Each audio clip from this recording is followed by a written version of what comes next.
They say there are places on this earth where the fabric of reality thins, places where the line between the living and the dead is not just blurred, but torn apart. One of those places still exists, hidden in the forests of Connecticut, a place so steeped in whispers, dread, and disappearance that even police officers advise you not to step foot there. They call it Dudleytown. But to speak its name is to summon something heavier than history.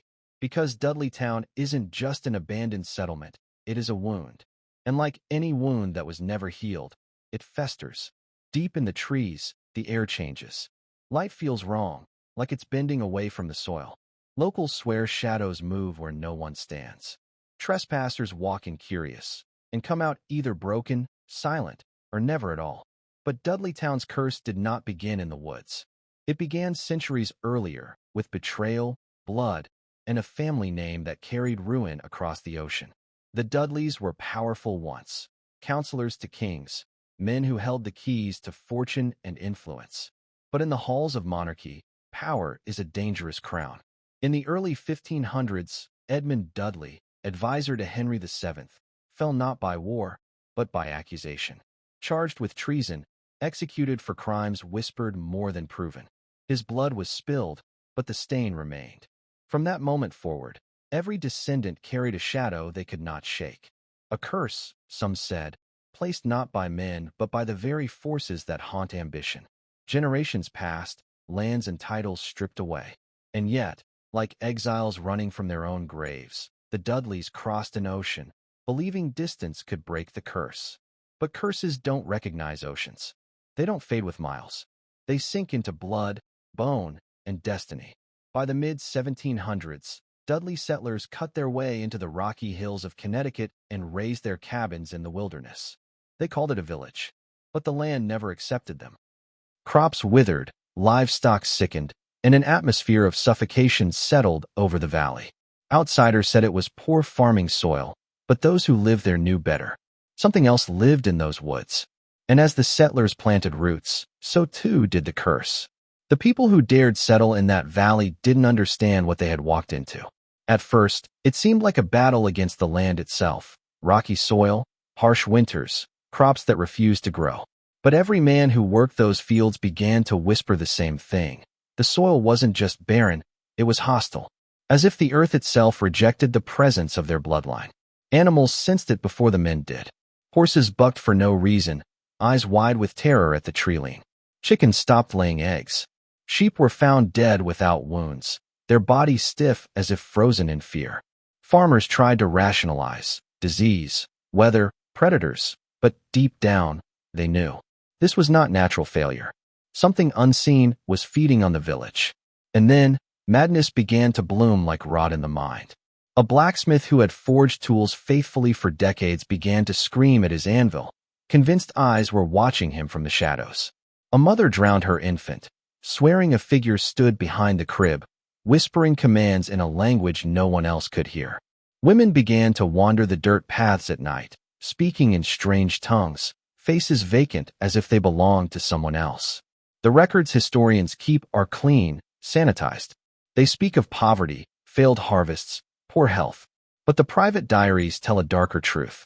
Words etched in shaky handwriting describe shapes that slipped between the trees when no one was there. Music that drifted across the fields though no instrument was ever found. Shadows that stretched too far under the sun, bending unnaturally, following where no footsteps fell. And then came death. In 1804, Gershon Hollister, a young worker helping to raise a neighbor's house, collapsed without warning. His body twisted, eyes wide, his skin marked with no wounds. William Tanner, who stood beside him, whispered that Gershon had been taken by the shadows. Authorities dismissed it as grief, but Tanner himself soon began to unravel. He wandered into the forest, muttering about creatures that followed in silence. Within days, his wife vanished. Her cabin door stood open, belongings untouched, dinner half-cooked on the fire, but she was gone, erased like smoke on the wind. From that moment, Dudleytown ceased to be a struggling settlement. It became something else entirely, a place where people vanished into silence, and where those who remained slowly lost their minds. Section 3. By the early 1800s, the whispers of Dudleytown had spread beyond its valley. Neighbors in nearby towns spoke of a sickness that wasn't sickness at all, but something older, something that reached into the mind. Families abandoned their cabins without warning, meals left on the table, doors swinging open, chairs overturned as if they had simply stood up and never returned. The village was beginning to hollow out, like a carcass rotting from the inside. The deeper you look into the accounts, the more chilling the pattern becomes. A farmer who had tended his fields faithfully for decades was found wandering barefoot in the woods, muttering about faces in the soil. Another man, once respected as a church elder, began scratching symbols into the wooden beams of his barn, circles within circles, lines that bent like twisted ladders. He claimed they kept the eyes away. His neighbors thought him mad, but when the barn was abandoned, those symbols remained burned into the wood, like scars left by something that refused to fade. Some settlers tried to fight back. They built fences, locked doors, and prayed harder than ever before. But even the churches nearby were turned against the valley. Pastors quietly warned their congregations to avoid looking toward the hills after sundown. Sermons shifted, speaking of curses, of families who carried sins across oceans, of lands that could not be cleansed by faith. And when churches were built within walking distance of Dudleytown, they were constructed facing away from the forest, as if even their prayers should not fall upon that cursed soil. By the 1830s, Dudleytown was unraveling completely. Cattle were abandoned, crops left unharvested, cabins sagging in silence. Families who fled never spoke of what they had seen. Some refused to set foot in the county again. Others carried with them only silence, a silence so heavy it haunted their descendants for generations. And those who stayed nearby noticed something darker still, that the forest itself was changing. The trees grew unnaturally close together, their canopies strangling the sunlight. Even in the middle of the day, shadows pooled thick across the forest floor. Travelers swore that the birds did not sing there, that no deer dared graze within the valley, that the very air pressed down like a hand on the chest. This was no longer just cursed land. It was land claimed by something unseen, something patient, something that had been waiting for the Dudleys all along. The deeper you travel into the accounts of Dudleytown, the more it feels less like history and more like initiation into something unspeakable. By the mid-1800s, whispers spread that the abandoned barns and cabins were not left empty. They were being used. Travelers moving through the valley at night claimed to see flickers of light within the ruins, not the glow of hearth fires, but candles arranged in circles, shadows cast on the walls like figures that shouldn't exist. Stranger still were the marks. When outsiders stumbled too close, they described carvings burned into door frames and trees, patterns that resembled occult diagrams, spirals intersecting with sharp angles, symbols no settler could have known. These were not mere scratches. They were deliberate. Some said the settlers had turned to ritual out of desperation, trying to ward off whatever pressed in on them from the woods. Others whispered the opposite, that the rituals were not defenses at all, but invitations. Because something about Dudleytown didn't just repel life, it fed on it. Outsiders spoke of hearing low music when no instruments played, notes that sank into the bone, that made animals bristle and men shiver uncontrollably. And those who lingered too long began to dream in patterns, visions repeating night after night, eyes in the tree-lean, voices murmuring their names, hands reaching out of the soil. But here is the darkest truth. The villagers themselves began to vanish not just physically, but mentally. A man who had been known as gentle and quiet murdered his wife in a frenzy, later claiming she had been replaced. A woman hanged herself in her own attic, leaving behind pages of scrawled words, a single phrase written again and again, "They are under us." As Dudleytown's population thinned, fear outside the valley grew. Farmers from neighboring towns stopped traveling near the woods altogether. Merchants who once sold to the settlers refused to enter the valley. Children were told to cover their eyes when the hills were in view, as if sight alone could pull the curse closer. By the late 1800s, Dudleytown was a ghost. Homes stood hollow, rotting back into the earth. The forest swallowed what remained. But the curse, the shadow, it did not die. Because those who dared to trespass long after the village was gone spoke of the same things the settlers had once described. Voices calling their names. Figures moving in the corner of vision. The forest. Watching. What most people never realize is that Dudleytown is not just an isolated ghost story. It is a symptom, a fragment of a much larger design that has repeated across centuries. Places where bloodlines, power, and shadows intertwine until men lose themselves entirely. Think about it. Why would a small village in Connecticut collapse so violently, while other struggling towns survive the same winters, the same rocky soil, the same hardships? Historians wave it off as coincidence, as bad luck, as if entire families simply chose madness over survival. But bad luck does not carve symbols into wood. Bad luck does not whisper in the dark. Bad luck does not leave generations of survivors so terrified they refuse to even speak of what they saw. No, Dudleytown was not abandoned. It was consumed. And if you follow the threads far enough back, you find the same shadows stretching across the centuries. The Dudley family's curse began in England: betrayal, execution, blood. But what was Edmund Dudley really guilty of? Officially, treason. Unofficially, something far older: financial manipulation on behalf of the crown. Edmund had mastered the art of extracting wealth from the people and channeling it into royal coffers. He was not executed for incompetence. He was executed because he knew too much. Power never punishes ignorance. It punishes those who stumble into hidden systems, those who glimpse the machinery behind the throne. And from the moment Edmund's blood spilled, the Dudley name became tethered to shadow. Every generation that followed carried that mark, as if they had been drafted into a war most men cannot even see. When the family crossed the ocean, they thought they were fleeing history. But history is not just words in a book. History is an architecture of control. And the same forces that shattered the Dudleys in England reached across the Atlantic, planting them in soil already primed for collapse. Look closer. Dudleytown is not unique. Across the world, you will find villages erased, families silenced, and land consumed by patterns that no historian dares name. They call them curses because the truth is far darker. These are experiments, pressure points, small controlled detonations of human will, to see how far madness can spread before the survivors flee. Dudleytown was never just cursed ground. It was a stage. And the actors were not only the settlers, but something else entirely, waiting in the dark. You've been told Dudleytown was cursed by misfortune, by soil too rocky to farm, by a family carrying sins across the sea. But what if that was never the truth? What if Dudleytown was not simply haunted, but watched? Not cursed, but tested? Every pattern points to psychological control. Look at the symptoms: paranoia, sudden madness, hallucinations, suicides, vanishings without trace.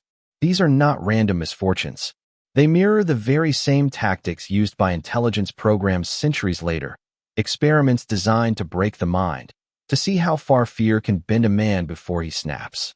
Why did entire families abandon homes with meals half-cooked, doors open, belongings untouched? That is not ordinary flight. That is induced terror, panic seated so deep it overrides reason. Neighbors didn't just leave. They fled as though driven from the inside out. And when you read the diaries, the letters, the private accounts, you find the same elements that surface in every era of psychological warfare. Strange sounds, whispered voices, sleep disrupted by dreams not their own, isolation, symbols, ritual. You see, institutions have always understood one thing. The mind is the true battlefield. Armies conquer land, but shadow systems conquer perception. If you can twist what a man sees, if you can shake what he hears, if you can infect his sleep, you no longer need chains to control him. He is already shackled inside his own skull. Dudleytown was not just a tragedy of settlers. It was a live demonstration of this principle. A test site hidden in the wilderness. A place where the survivors' silence was not weakness, it was evidence. They didn't speak because they couldn't, because their minds had been rewritten by something beyond comprehension. And here's the detail no one talks about. When Dudleytown finally emptied, outsiders didn't burn it down, didn't erase it fully. They let the forest reclaim it, but they kept it standing. Police still warn wanderers to stay away, not for law, but because too many don't come back the same. Do you understand what that means? It means whatever was there is still there. It was never destroyed. It was preserved. Because the forces that orchestrated Dudleytown were not finished. they were only beginning. To understand Dudleytown, you must step back and see the architecture of power itself. Curses, legends, hauntings, these are not just stories told around fires. They are tools, weapons. A curse is simply control disguised as fate. And Dudleytown was a laboratory for that weapon. Ask yourself, who benefits when a land is abandoned? Who profits when an entire family line collapses? When settlers vanish, the soil does not stay empty.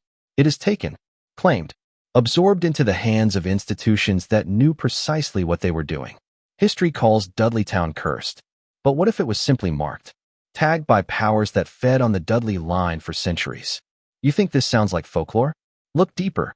The Dudleys were tied to treason trials in England, political manipulation, financial schemes, the machinery of kings. They carried knowledge, perhaps bloodlines, that others sought to erase. But erasure through the sword is obvious, messy, traceable. Erasure through madness is perfect. It removes not just the body, but the credibility. A family driven insane cannot pass on secrets. A town that devours its own is never studied seriously. It is dismissed, sealed, and left to rot. And this pattern is not unique. The Salem witch trials, whispers of curses in New Orleans, villages in Europe abandoned after plagues that killed no livestock, only men. Again and again, land is cleared through fear, and every time, the survivors are too broken to question it. Institutions hide behind folklore while they consolidate control. Dudleytown's land itself is revealing.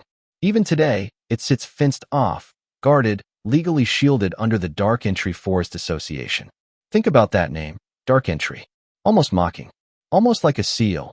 A reminder that this place was never meant for the public, never meant to be walked freely.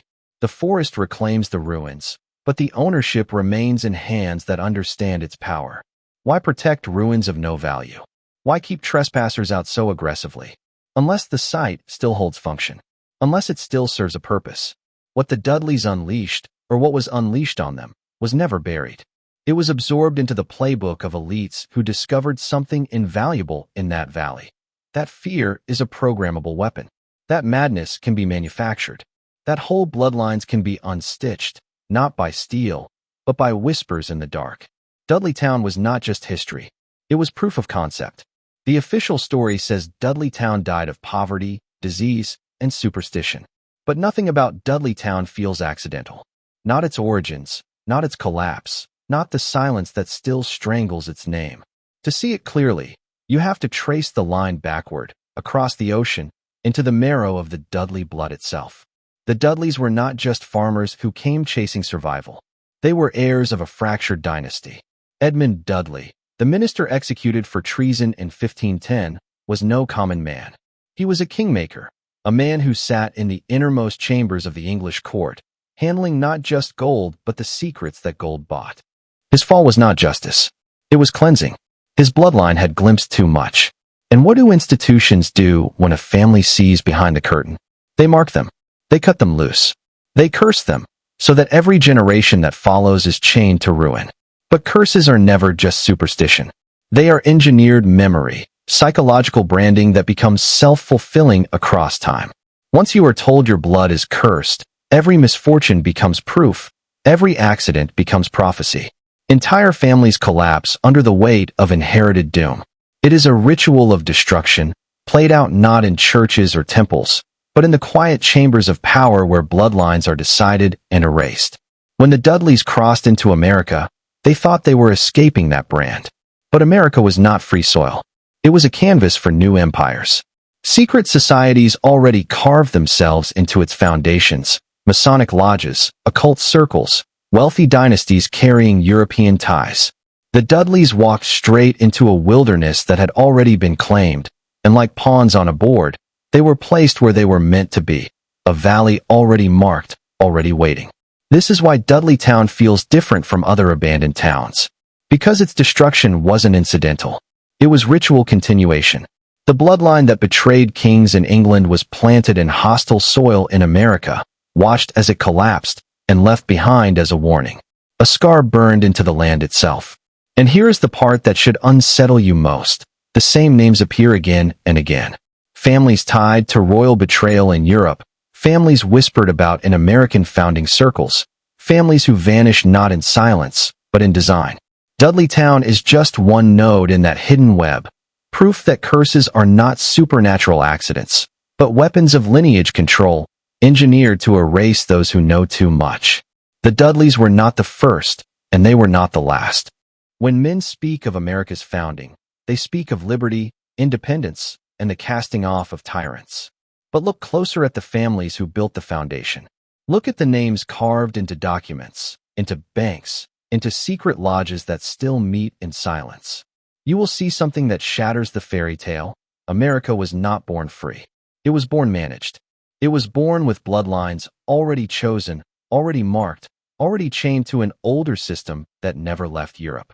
The Dudleys were not the only family bound to shadow. Across the colonies, the same pattern repeated. Families tied to treason in Europe, families accused of heresy, witchcraft, betrayal, crossing the Atlantic not to escape, but to be placed. Placed on land already surveyed by secret orders, land chosen for its isolation, its resonance, its power. Dudleytown was just one valley. There were others, some erased, some renamed, some buried under cities where no one remembers the ground they stand on. And here is where the thread grows sharp. The very elites who framed America as a sanctuary were the same ones carrying European bloodlines into new soil. Washington, Jefferson, Franklin, all men linked to societies whose origins stretched back centuries, whose symbols still burn on currency and architecture. And while the public saw freedom, those families saw something else entirely: opportunity. A chance to extend their grip into a new continent without the stain of monarchy. A republic was not the end of control. It was a rebranding of it. Dudleytown's destruction was not an isolated tragedy. It was a controlled demolition, an early experiment in how to manipulate whole populations through fear, myth, and silence. Think about it. A cursed valley becomes a whisper network. Generations of children told never to look at the woods, never to speak of the place after sundown. Do you understand what that is? It is programming. It is psychological conditioning, embedding fear into the subconscious of entire regions. And once that fear calcifies, it passes down like inheritance. A control system disguised as folklore. So while America's public stage was liberty and constitution, its hidden stage was bloodline engineering and land marked by ritual.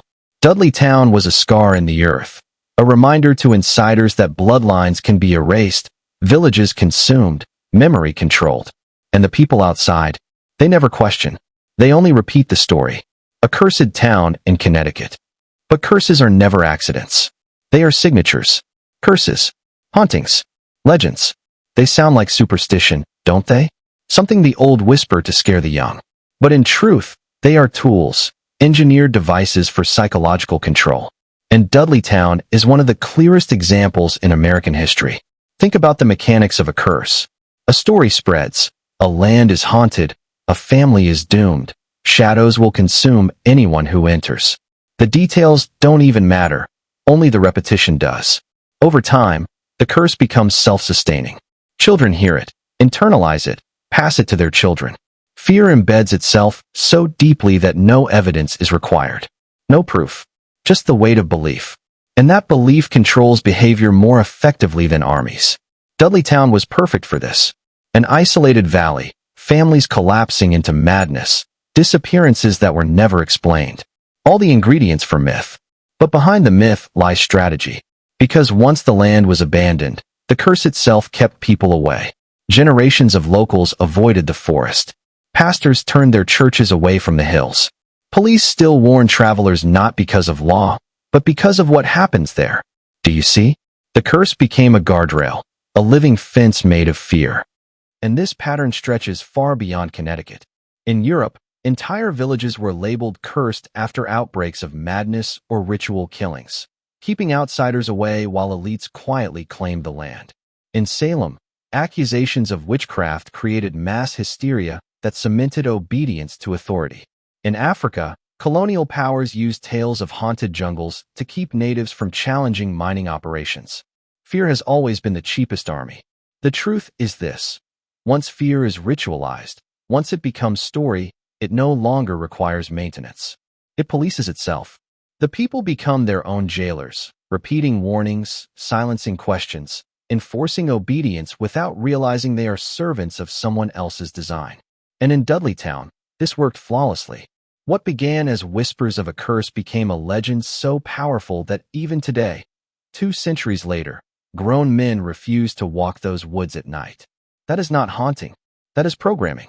And the fact that the land remains fenced, privately guarded, untouchable to outsiders only proves the point. Fear has done its job so well that the gatekeepers need only stand back and watch. A curse, you see, is never just a story. It is a lock. And Dudleytown is a door that was never meant to be opened. What happens when someone ignores the warnings? When a man refuses to bow to the curse, crosses the fence, and steps into Dudleytown. The stories that surface are not just echoes of old legends. They are continuations. Proof that whatever hollowed out, that valley still breathes in the soil. Modern trespassers, hikers, and thrill seekers, men who thought themselves immune to superstition, report the same symptoms that bled the settlers dry. It begins subtle.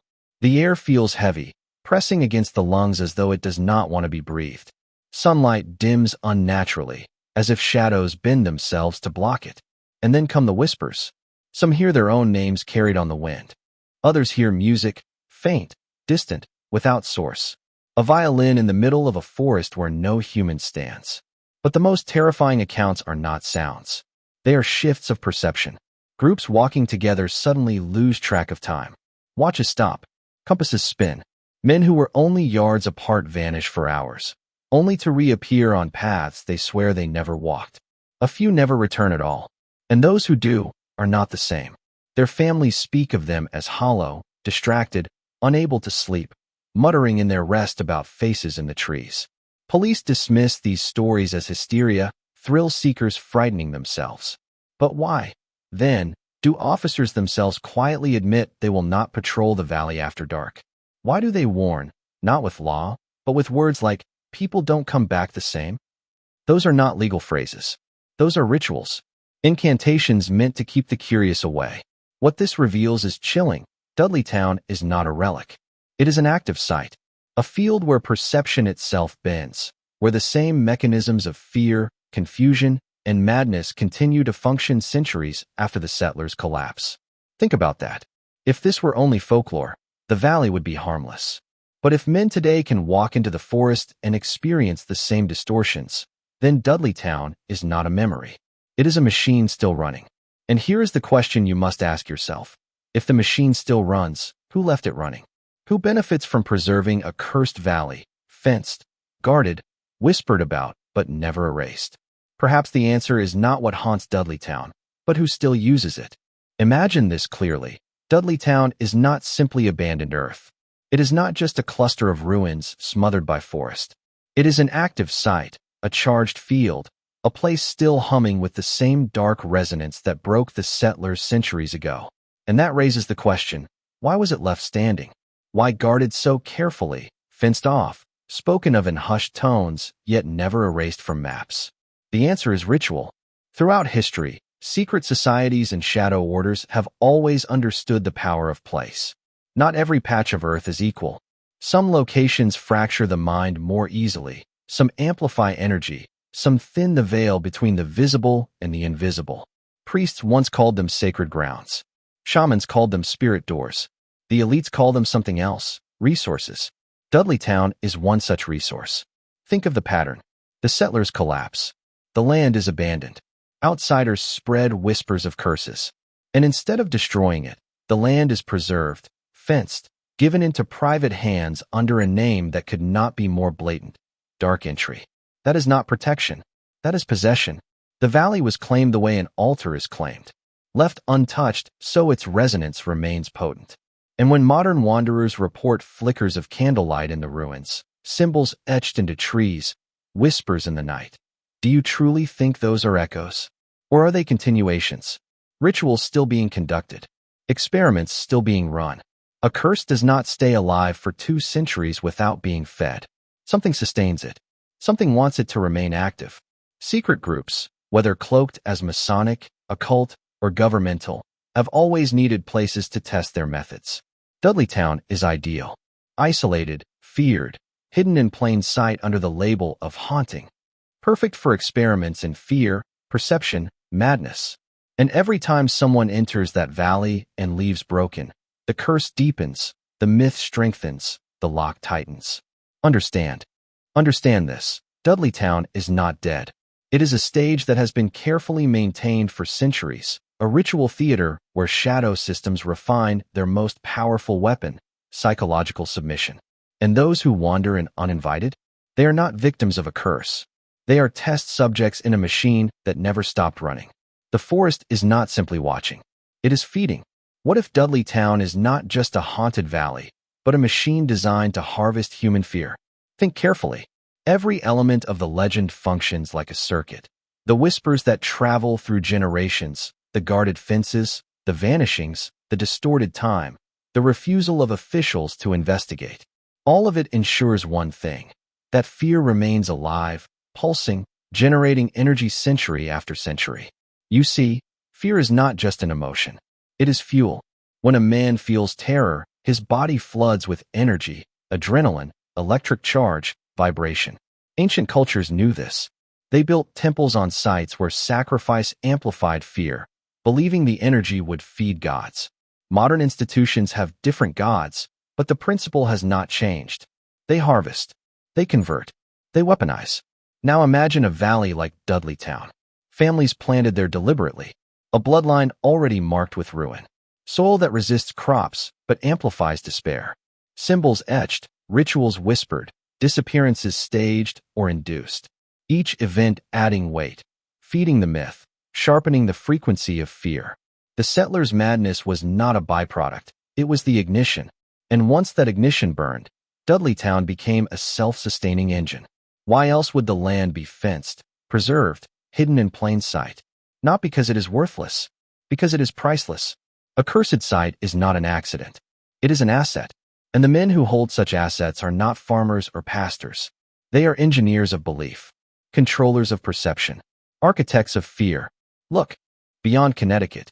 In Romania, the Hoia Baciu forest devours those who wander its circle of dead trees. In Japan, Aokigahara whispers suicides into the minds of travelers.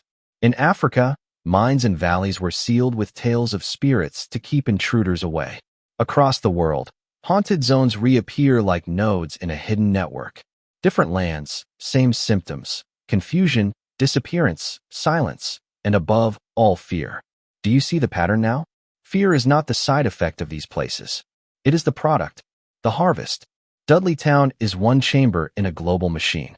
Its curse is simply the label pasted on the lock to keep ordinary men from touching it. But the few who cross the threshold feed it. Their terror sustains it. Their silence protects it. Their disappearance strengthens it. And still the forest waits, because machines of shadow have no end. They are designed to run forever. When a man steps into Dudleytown, the machine does not strike all at once. It dismantles him piece by piece.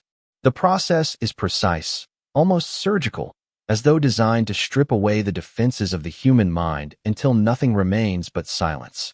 The first stage is disorientation. Time shifts. Watches stop. The sun feels dim even at noon. Pads loop back on themselves. A man begins to question his bearings, and in doing so, he questions his own perception. Doubt takes root. If the forest can bend time and direction, what else can it bend? The second stage is intrusion.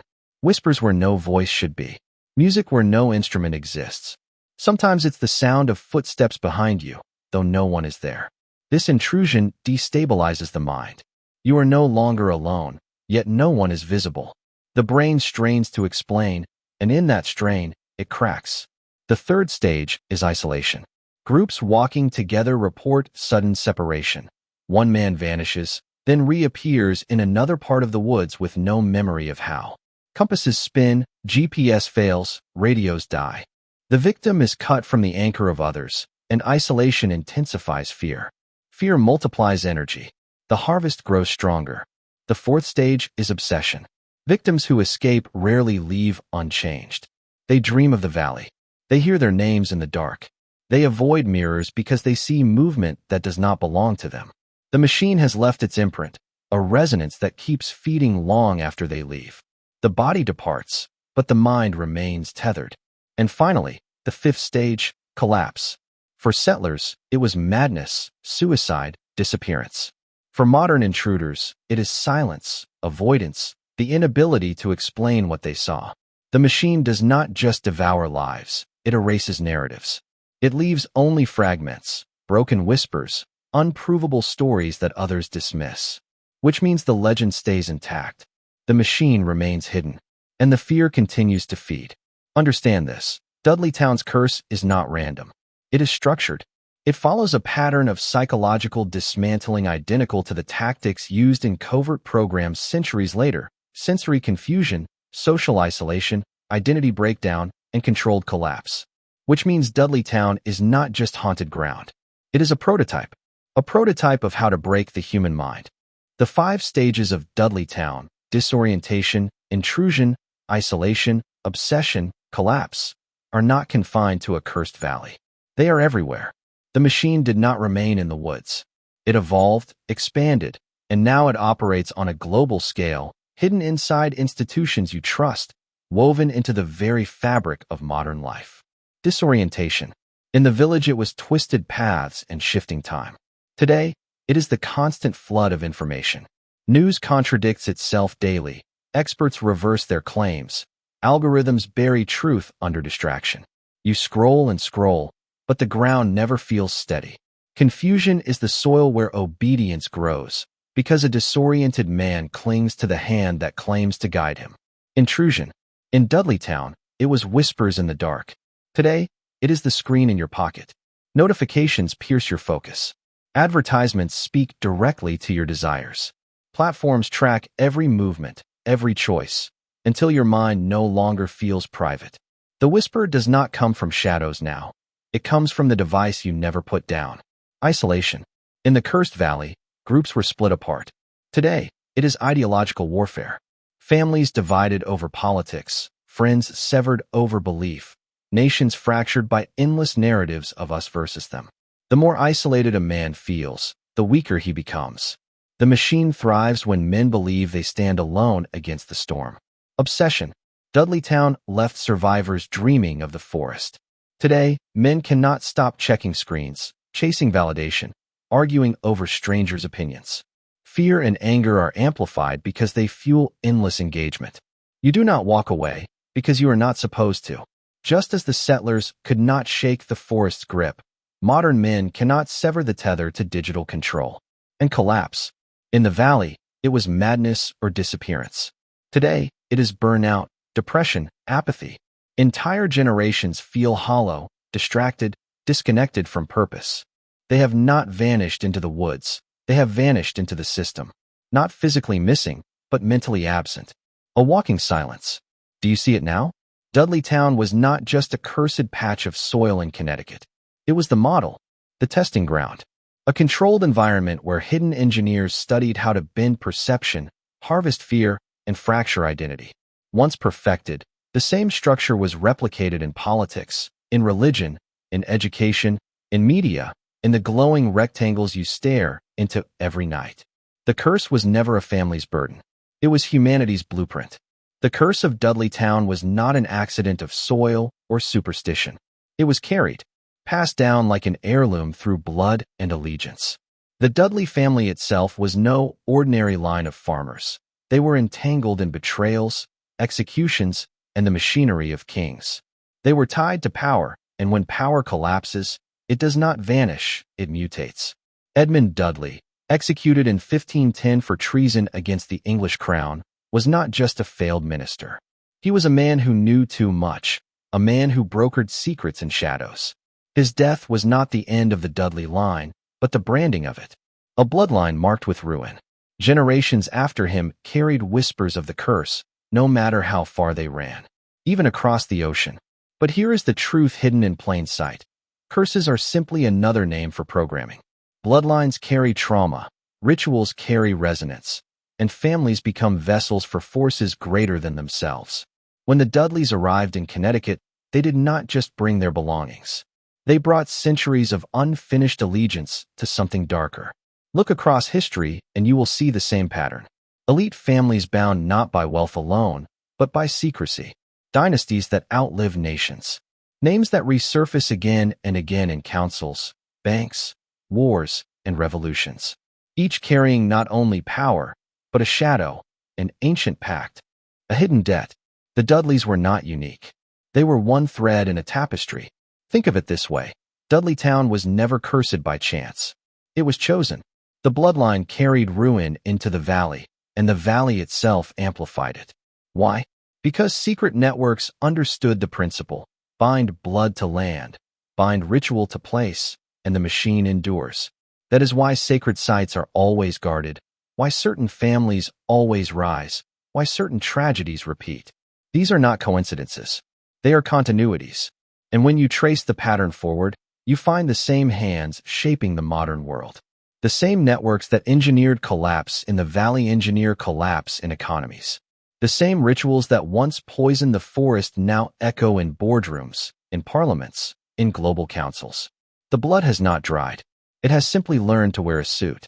Understand this. When you hear of curses, you are hearing the language of peasants trying to describe elite programming. The curse of Dudleytown is the curse of continuity. A bloodline carrying darkness from king's courts to American soil, from abandoned cabins to modern towers of glass. And you, the listener, were never meant to see the thread connecting them. The barns of Dudleytown were never just barns. Survivors' journals whispered of gatherings at night, fires burning with no crops to warm, symbols carved into wood where no farmer would waste time. Outsiders dismissed these as delusions of the mad. But madness is often the word used when men glimpse truth. Ritual is the operating system of hidden power.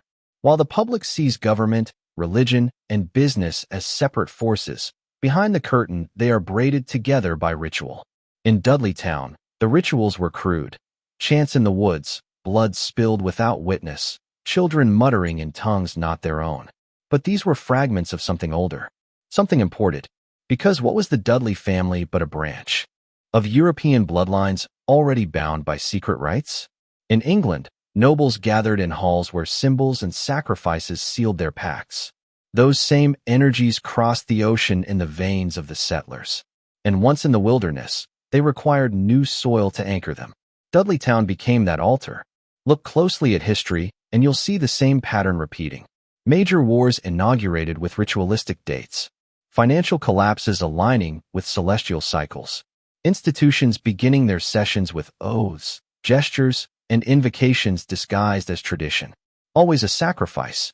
Always a symbol. Always a blood price. Dudleytown did not fall because of farming failure. It was drained. Families collapsing into madness. Children vanishing. Settlers turning on one another. These were offerings. Energy harvested not by the land itself, but by those who knew how to use the land as a circuit. A ritual site hidden under the mask of a village. And this is where it grows darker. Because once a ritual site is marked, it never truly dies. You can abandon the barns, let the forest reclaim the fields, burn the cabins to ash, but the ground remembers. The ritual leaves a scar. Step into those woods today, and you step into a residue of sacrifice. That is why police warn trespassers. That is why locals whisper still.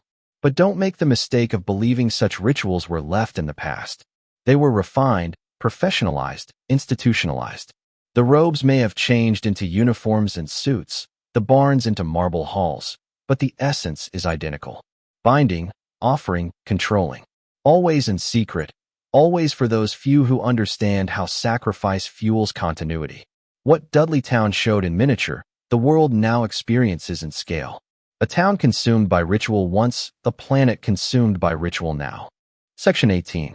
What happened in Dudleytown was not buried with its ruins.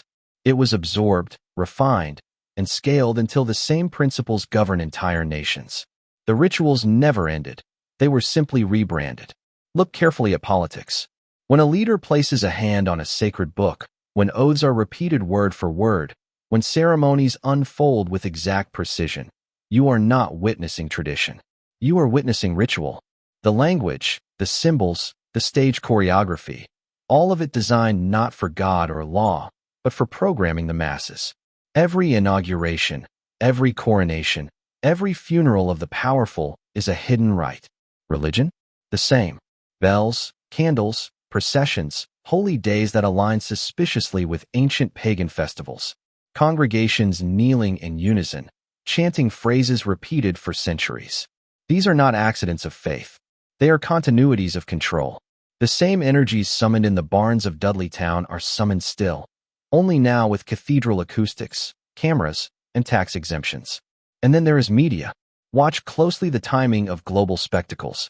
Terrorist attacks, celebrity deaths, scandals, and once-in-a-generation events, all unfolding like scripted theater.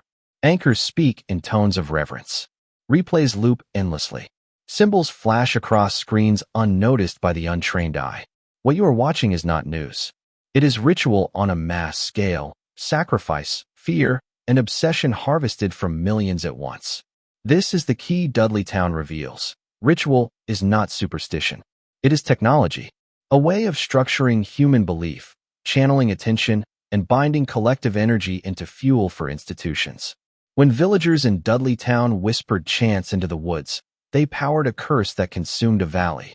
When millions today chant slogans, sing anthems, or unite in digital outrage, they power a machine that consumes nations.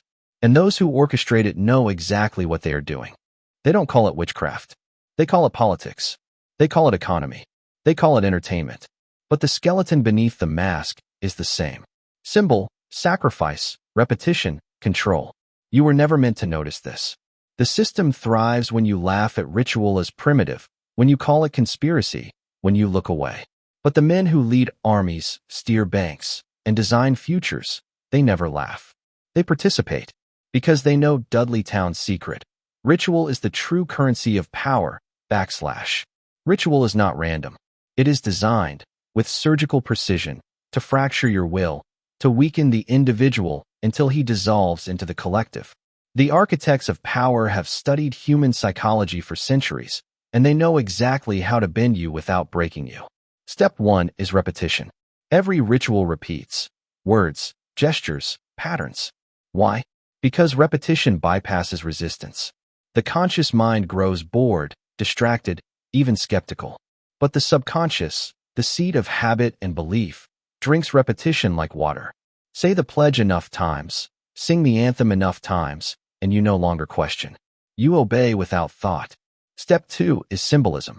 The conscious mind sees flags, crosses, logos, brands. But the unconscious reads deeper. It responds to shapes, colors, archetypes buried in human memory. A triangle becomes a pyramid. A circle becomes eternity. A serpent becomes rebirth. Power knows this. That is why your currency, your corporate logos, your military insignias are carved with ancient geometry. You do not need to understand the symbol. Your subconscious already does. Step 3 is group synchronization. Alone, a man resists. Surrounded by a crowd chanting in unison, he submits. His individuality dissolves in the sea of voices. Science calls it entrainment. Mystics call it possession. The result is the same. The group controls the man, and the man thanks them for it.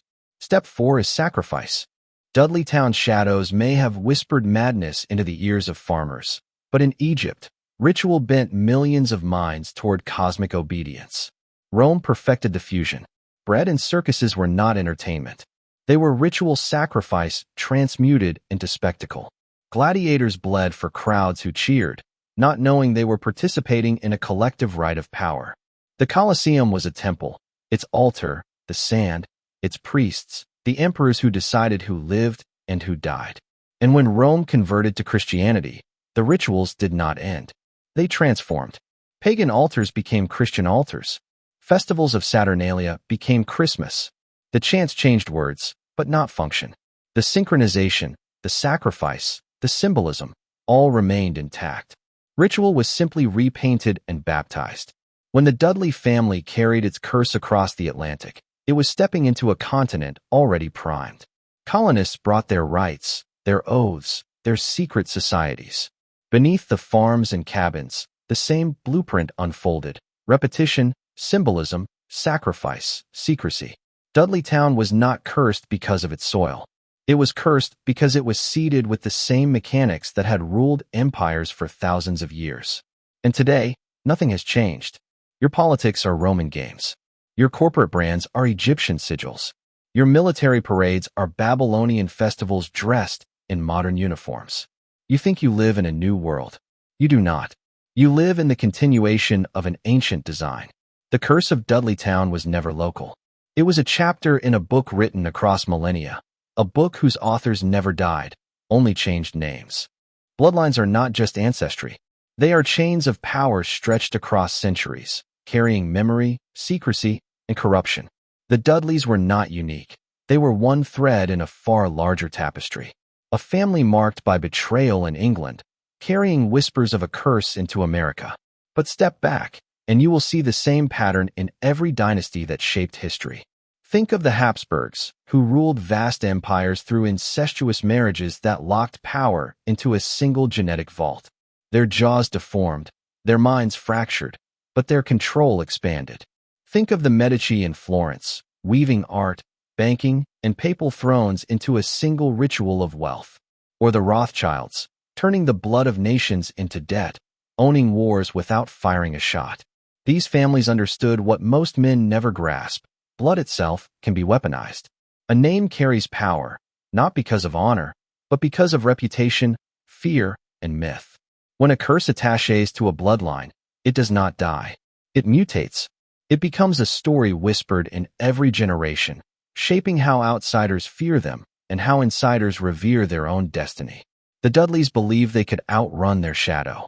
They crossed an ocean, settled in the wilderness, carved out Dudleytown. But curses do not respect distance. They are not bound to land. They follow the blood. And when a family believes in its own damnation, that belief becomes a ritual in itself. Children grow up expecting tragedy, and tragedy obliges. Fathers see betrayal in every shadow, and betrayal manifests. A curse is not merely supernatural. It is psychological conditioning passed through blood. Now look deeper. The elites who govern you today understand this principle. They keep their bloodlines tightly sealed, marrying into each other to preserve wealth, secrecy, and myth. They trace their ancestry not because of nostalgia, but because they know blood carries command. Why do you think presidents, kings, and billionaires often trace back to the same medieval families? Why do you think so many of them are distantly related? Because the curse and the crown are the same thing, an inheritance of power, shadow, and silence. Dudleytown was a visible crack in this system, a place where the curse rotted openly, too raw to hide. But elsewhere, the same bloodlines buried their curses under gold and marble. Their tragedies became your traditions. Their shadows became your institutions. And still, the bloodline ritual continues. In your governments, in your banks, in your secret societies. Always the same families. Always the same shadows. If a curse can bind a bloodline, imagine what happens when that curse is scaled to millions of people at once. That is the true evolution of hidden power, turning personal damnation into collective programming. The settlers of Dudleytown were isolated. They whispered of shadows. They lost their grip on reality. They tore apart their own lives. But what was done in that valley, fear, ritual, repetition, is the same blueprint used now on entire civilizations. The family curse became the state curse. Think about propaganda. It does not argue. It repeats. The same images, the same words, the same rhythms, until they stop being questioned and start being believed. That is ritual. Newspapers in the 1800s, radio in the 1900s, social media today, different tools, same incantation. Flood the mind, drown out silence, and the people will obey the rhythm. Think about symbols. The Dudleys saw shadows in the forest. Today you see logos glowing on your devices, flags waving on your streets, seals stamped on your money. Each one is a sigil, a reminder of power. Not accidental, not decorative. Designed. Every time you salute, purchase, or pledge, you feed the symbol with your energy, the same way villagers once feared the long shadows of Dudleytown. Think about fear. Farmers in Dudleytown were paralyzed by whispers of unseen forces. Today, fear is industrialized. Terror alerts, breaking news banners, pandemics, economic crashes. You are not meant to think. You are meant to freeze. A paralyzed mind is obedient. The real power of Dudleytown was not in the curse itself. It was in what the curse revealed, that once a belief takes hold, it does not need proof. It spreads, it grows, it rewrites reality. Madness or manipulation, the effect is the same. Men lose their agency. The shadow decides for them. Now see the parallel. Governments, corporations, institutions, they have perfected what Dudleytown hinted at. You live inside engineered curses, manufactured rituals, shadows projected by design. And most men never notice. They think they are free. They think they are rational. But their thoughts, their fears, their loyalties, all were scripted. You are not fighting against flesh and blood, but against narratives, against invisible systems of thought that bind you tighter than chains. The curse has grown. It is no longer in Dudleytown. It is in you. Stop. Listen carefully. Up to now, I have been telling you of shadows and forests, of bloodlines, of curses that haunted families and nations. But here is the truth. None of this is just history. None of it is just myth. It is happening right now, inside you. You are being initiated without realizing it. Every word, every image, every secret has been a descent deeper into the forbidden, deeper into the realization that you are not who you thought you were. The men of Dudleytown tried to resist, but their mistake was fear. Fear binds you to the shadow. Fear feeds it. You must not fear. You must claim it. You must name it. That is why, right here, I ask you to perform a ritual of your own. Not for me, for you. To lock your identity to the truth you have now uncovered. Type these words in the comments, twice. Not once, twice. Bye-bye, guys.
Bye-bye, guys.